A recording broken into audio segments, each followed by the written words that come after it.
So normally I have a big intro in my videos, and we're just going to skip that because there is 17 minutes of round-based zombies gameplay currently out in the wild for Call of Duty Black Ops 6. On top of this, there has been a ton of information released in regards to the brand new zombies, and let me tell you, it is looking spicy. The gameplay that you are watching here is from Lego Unlocked. I will have his video linked down in the description if you want to check that out. But as for this video, I'm going to be going over everything that is returning and everything that is new with zombies gameplay in Black Ops 6. This ranges from the new map, new gameplay elements, to the new map Liberty Falls, which is going to be revealed this month as well.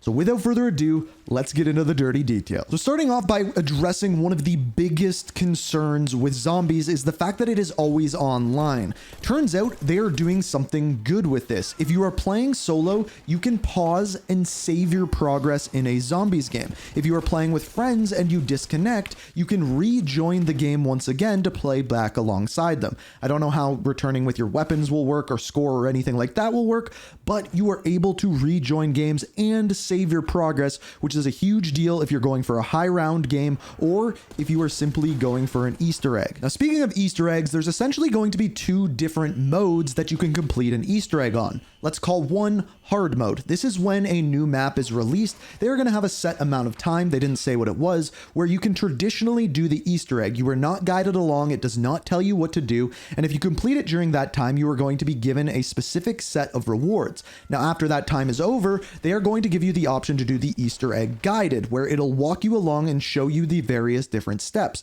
This will give you a different subset of rewards, and after you do it this way, you can go back and complete it in the traditional sense. However, there's also going to be an individual reward given if you complete the Easter egg before the guide comes out. Something that's new is called augmentations. These are for perks, ammo mods, field upgrades, and there's 100 different augmentations. Now, we don't exactly know what these are yet, but they will kind of work like permanent unlocks, but they are not permanent skill tiers. So it works different than Black Ops 3 did, but as a whole, it's going to be a brand new system, and they explain it as a risk versus reward. So for example, Juggernog, it might give you a little bit extra health, but you might revive slower. I'm completely making that one up, but I think you kind of get the idea. Also, as of right now, I haven't seen any explanation to how these will be unlocked. Another new thing is the way that weapon builds will work. So similar to Black Ops 3, you can go in with a loadout, but the other thing that you can do is previously, before you go into game, set your attachments for all weapons. So if you buy a weapon off the wall or get one from the mystery box,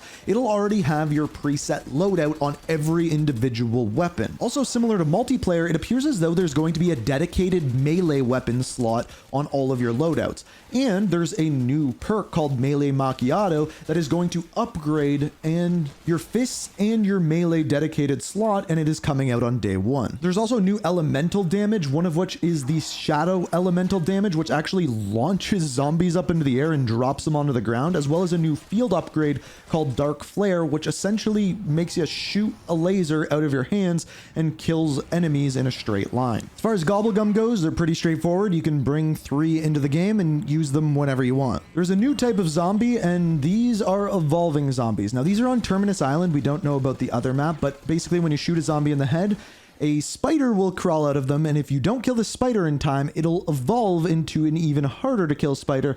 And apparently there is a way to turn these off or change how they look if you are scared of spiders. There's a new wonder weapon called the Beam Smasher. It is pretty wild. You are seeing it here. There's something new called a mutant injection, which literally turns you into a monster, and you can literally play as a giant mangler. I don't know how this is going to work, but it seems pretty wild. Now, if you're wondering about camos, they did introduce some information here. So first of all, the classic prestige system is returning and coming to zombies, and your level is going to carry over whether you are playing in zombies or multiplayer. Similarly, weapon levels can be leveled up in both. There are 4 unique zombie mastery camos. There are zombies reticle challenges, calling card challenges, 100% completion rewards, zombies dark ops challenges, which also means there's going to be dark ops challenges in multiplayer as well, and probably even Warzone.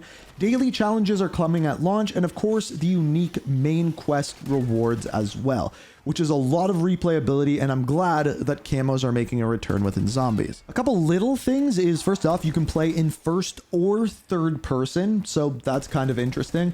And on top of this, if you're going up to a door and you don't have enough score, but you and your teammates do, you can actually share score, and you no longer have to kind of decide who is buying what anymore. Just like in multiplayer, your HUD is customizable. You can have no HUD whatsoever, or you can have the classic HUD from Black Ops 3, and there's several different options that are preset that you can choose from very launch. Now, it is said that Terminus Island is one of, if not the biggest zombies map that has ever been created, and of course, a big part of this is going to be the Omni movement that you are able to use in both multiplayer and zombies. Now, in this map, they do show us that PhD Flopper is making a return, and with it, you can be creative, because in this game, you can dive backwards, dive to the side, and it's going to make this perk much more viable, and it'll be interesting to see how that all plays together.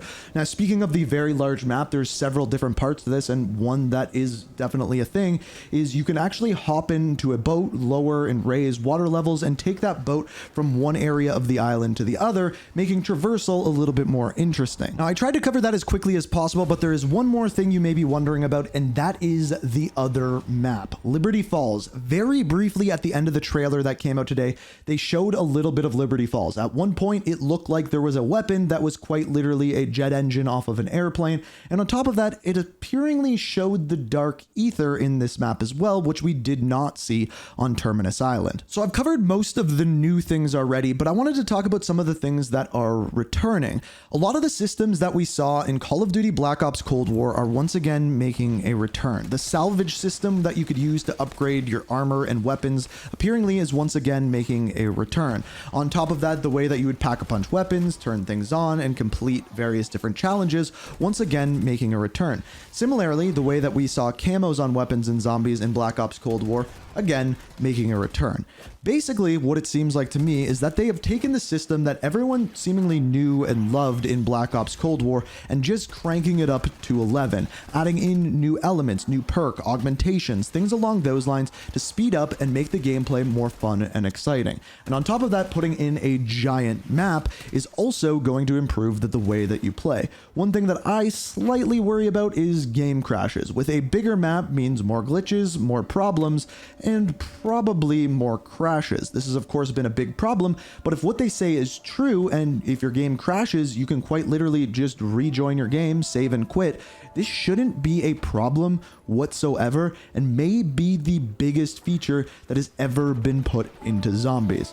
All in all, what I am saying here is this very well could be the best zombies experience we have seen so far. And I'm curious at this point what you guys think about it. So if you enjoyed the video, hit that like button. If you want to see more zombies content, the way to show me, the best way to show me is by hitting that like button, subscribing, turning the notifications on, all of that kind of jazz. And as always, thank you so much for watching.